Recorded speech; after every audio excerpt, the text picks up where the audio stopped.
हम छुप के कोनो काम ना करी, हम छुप के ना करीला। एक गो के साथ ना, यहाँ लोग 100 के साथ घूमेला डेली, तो इसलिए शर्म की बात नहीं है। जीवन में ये जितने लोग बैठे सभी को प्रेम। हमनी कलाकार के लाइफ पता बा के से बर्बाद बा, बुरा मत मानिए लो। ऐसे लो तो तहलो हमरा के पूरा बदनामे को देले बड़लो। ई सारा यूट्यूबर भैया लोग थोड़ अगर कोनो बेस बढ़िया चीज गाव करन त ई नारो रसम चढ़ाइम जा, आ खाली नोटिस करी ल जा कि कौन सिंगर का बोलस, आ कौन डांसर के का कोइलस, तुरंत रसम चढ़ा देवे जा। एक बार सोचल करी जा, जैसे रौरा के फैमिली वैसे हम डांसरों के फैमिली बा, ठीक बा ना। हमनियों के परिवार देखेला, रौरो अपना पेटे खातिर काम करतनी, हमनियों के अपना पेटे खातिर।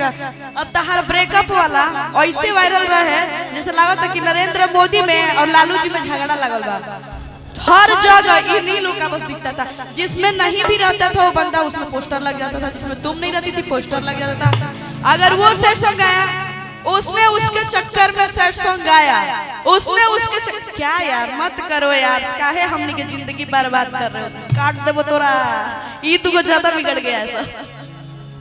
नहीं, पहले मुझे भी बहुत बुरा लगता था, लेकिन समय की नजाकत को देखते हुए मुझे मुकेश भैया ने एक बात कही थी। शिवानी भैया ने कहा अगर तुम्हारा नाम ले करके, सुन, मुकेश भैया ने मुझसे कहा था कि अगर तुम्हारा नाम ले करके अगर 10 गो लोग कमा खा रहा है तो जा तो बदनामी करके तू कमा खा, खुश रहा अपना जीवन में, हमरा कोनो दिक्कत नहीं की।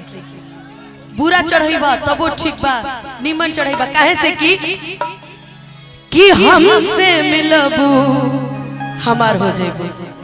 बाकी अब लोग तो 4 तरीके की बातें मुकेश भैया कहेंगे, लेकिन आपकी बातों से मैं सहमत। ये लोग बर्बाद नहीं करते हैं, पहले कोई जानता था।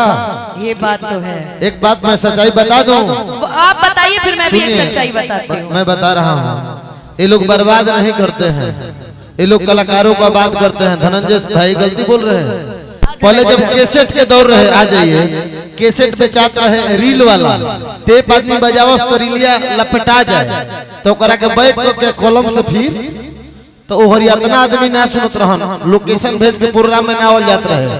हम वो घरी घुमल बने, जौना घरी डायरी पर लिखा जाए गांव कहाँ बा, आ तो वैशाली जिला में दियरांचल में फलना गांव, फलना मुखिया जी, फलना जग में पहुंचे के बाद आ कलाकार 5 बजे दरवाजा में पहुंच जात रहन। गौनई होत रहे, प्रोग्राम हो के 2 गो गायक मात्र, एगो गायक एगो गायिका, कुछ ताम झाम ना, गौनई हो के 5 बजे भोर तक आदमी सम्मानो करत रहन। लेकिन अब सुन लिए कि इहो बात बोल दी कि इतना हई सब साउंड थोड़ी रहे, और चोंगा वाला नीचे वाला साउंड रहेगा, टांग कहल जाओ रस्सी में, रस्सी में, तोड़ में। लेकिन समय के अनुसार डिजिटल दौर भई, तो जब प्रोग्राम होके लगल तो लोग कैमरा लगा के प्रोग्राम के लोग चढ़ावे कला, तो टीवी पर कोई यूट्यूब खोल के देखेला, कोई मोबाइल खोल के देखेला, तो कहला कि आहा बड़ अनुपमा जदुआ गावत दिया नु, अब की जग में बोलावल करे के दियरांचल प्रोग्राम में। लोग के प्यार है, भाषा में उरेब नहीं के। अनुपमा जदुआ गावत दिया, एगो नया में धनंजय शर्मा गावता, मुझे दिल की बीमारी है, सलाह हमारा तो दिल गदगद हो गई, देख के लोग आशीर्वाद देता है, तो लोग प्रमोशन भी करता है। कुछ यूट्यूबर हैं, कुछ हैं जो चंद अपने सब्सक्राइबर बढ़ाने के लिए उसमें लोगों को गलत लगाते हैं, ये गलत है। मैं भी कह रहा हूँ, आप वीडियो बनाइए, वीडियो चढ़ाइए, हम पर ड्रामा करो तो ड्रामा न चढ़े कि भागवत कथा चढ़ा दिया नानू। लेकिन तू लोग ताली मत बजाओ, तुम लोग में गलती बा। कोनो जना हो 4 गो मछली यदि तालाब के खराब करेली तो सौसे तालाब के मछली बदनाम होली। कुछ चंद यूट्यूबर थंबनेल गलत लगावे ले, मुंह पर से डिजाइन बना के अनुपमा ने धनंजय शर्मा के साथ रेला रेली की, ये क्या मामला है? कोई नहीं है प्रोग्राम में, उनका भी ऊपर लगा के कुछ कमेंट लिख देते हैं, ये गलत बात है। आप लिखिए कि ये गाना गाई, उस गाने का लाइन लिखिए ना, पंच लाइन लिखिए, इस जग का नाम लिखिए, मुखिया जी सम्मानित कर रहे थे, वो थंबनेल लगाइए। आप पढ़े लिखे लोग हैं तो क्यों चंद सुख के लिए अपना ये सब बर्बाद कर रहे हैं लोग, थोड़ा सा के लिए लोग बोल रहे हैं ना कि ये कर रहे हो, कर रहे हैं, ये सब मत करिए, अच्छा चीज को ही चढ़ाइए।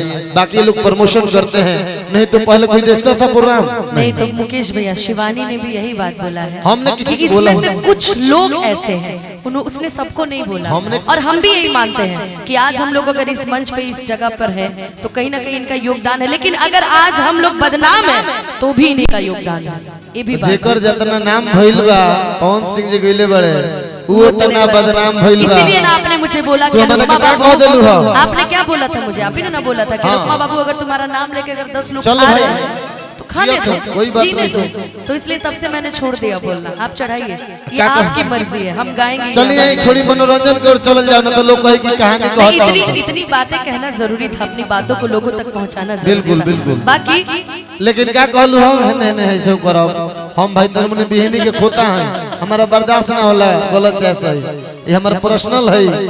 हम तो गाना ना गाइला लेकिन एगो लाइन कह दी का कान्ही रे अंगुरिया के दांते कटात बा का बात बा हमारा गड़बड़ बुझात बा का बात बा। अब गाना होके बात कम। बहुत बहुत धन्यवाद मुकेश भाई। आवा शिवानी तू काहे दूरे रह तर मर्दे, काहे कला होकी? हम बनी नु, हम जब ले होई तब ले कला ना होकी। गली उनका भैया के एगो फरमाइश बा दिल ना लगाई है ना ना हमारा प्यार के बदला वही में है, वही गाना। उहे लबा जाई विकास भैया और मन के बात पहुंच गए। आहा हा कि हमके पटावे रहा तू फूलवे से। पीछे बा, पीछे पीछे पीछे कि मारब चला के रसगुलवे से कि आगे आगे आंसू खई हैं अरे पीछे मुकेश भैया पई हैं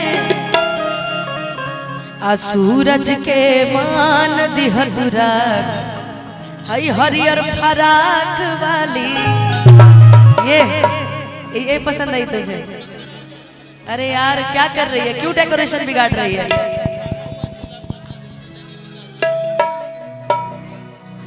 कि हमके पटावेला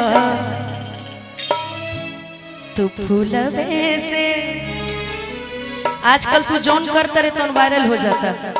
देखिए यो ना वायरल हो जाए कि चुम्मा के बाद अब फूल दिया ही हो रहा है कि मारब चला के रसगुलवे से कि आगे आगे आंसू खई हैं अरे पीछे मेरी आंसू खई हैं। पवन के मान दिहदूरा पियर फराक वाली मचका चमारा तारुआ पियर फराक वाली मचका चमारा तारुआ।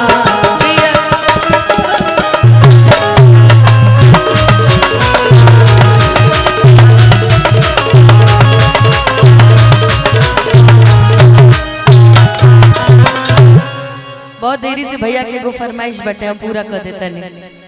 सैड सॉन्ग से ज्यादा सुसाइड सॉन्ग